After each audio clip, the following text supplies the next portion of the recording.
রাজধানীর এক সেমিনারে বক্তারা সুশাসন এবং গণতন্ত্র একই সূত্রে গাঁথা উল্লেখ করে বলেছেন, আইনের শাসন ও ন্যায় বিচার প্রতিষ্ঠার মাধ্যমে সুশাসন নিশ্চিত করা সম্ভব, আর সুশাসন নিশ্চিত করতে হলে গণতন্ত্র প্রতিষ্ঠা অপরিহার্য।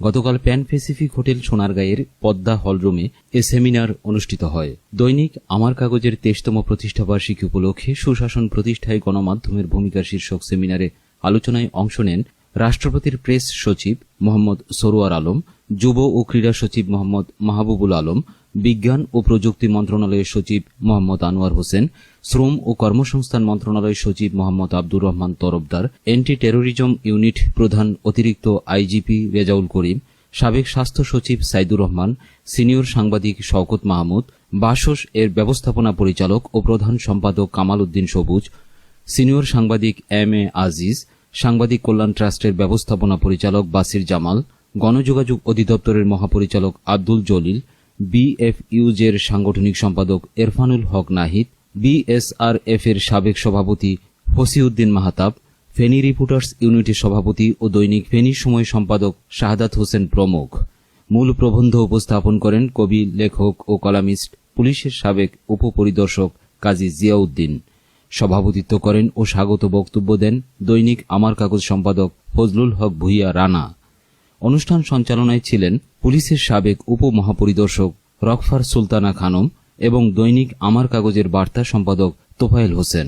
মূল প্রবন্ধে বলা হয়, সুশাসন এবং স্বাধীন সাংবাদিকতা একে অপরের পরিপূরক।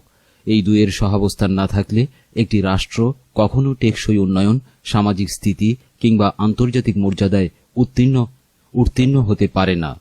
রাষ্ট্র ব্যবস্থার স্বচ্ছতা তখনই নিশ্চিত হয় যখন তথ্য প্রবাহ মুক্ত এবং সাংবাদিকতা দায়িত্বশীলভাবে স্বাধীন।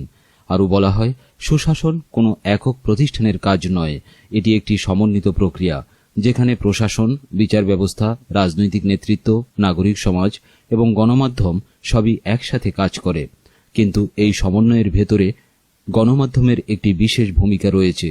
গণমাধ্যম অন্য সবার মতো শুধু অংশগ্রহণকারী নয়, এটি পর্যবেক্ষক, এটি বিশ্লেষক এবং অনেক সময় এটি সতর্ক সংকেত প্রদানকারী।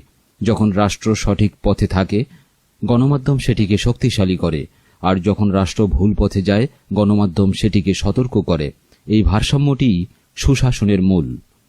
এতে অনুসন্ধানী সাংবাদিকতার উপর গুরুত্বারোপ করে বলা হয়, একটি স্বাধীন, দায়িত্বশীল এবং অনুসন্ধানী গণমাধ্যম রাষ্ট্রের বিরুদ্ধে নয়, বরং রাষ্ট্রকে শক্তিশালী করার জন্য কাজ করে।